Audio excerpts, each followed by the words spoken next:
Aprobado na ng Bicameral Committee ang GIDA Schools Act para sa mga estudyante sa malalayong lugar. Ang panukalang ito ay isinulong ni Senator Bam Aquino na naghihintay na lamang ng pirma ng Pangulo.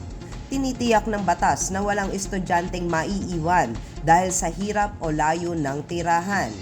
Pinag-isa nito ang Senate Bill No. 1937 at House Bill No. 4745 para sa mas malawak na akses sa edukasyon. Sa ilalim nito, magpapatayo ng paaralan sa loob ng 3 kilometrong radius mula sa mga komunidad ang pamahalaan. Kung walang gusali, obligadong magbigay ng ligtas na transportasyon para sa mga mag-aaral. Ayon kay Aquino, hindi dapat hadlang ang distansya sa pag-abot ng pangarap ng kabataan. Mahirap mag-aral, pero mas mahirap kung kailangang lakbayin ang bundok at ilog bago pa makahawak ng isang ballpen. Ang oras at lakas na dapat sana ay nakalaan sa pag-aaral ay nauubos na lang sa paglalakbay.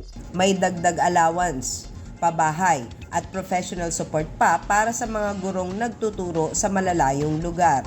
Bahagi ito ng mga batas ni Aquino para palawakin ang edukasyon, kabilang ang libreng tuition at internet access. Isinusulong din ang Classroom Building Acceleration Program upang tugunan ang kakulungan sa silid-aralan. Kapag mas nilalapit po natin ang eskwelahan sa mga bata, mas nilalapit din natin ang mga batang yan sa pagsasakatuparan ng kanilang mga pangarap.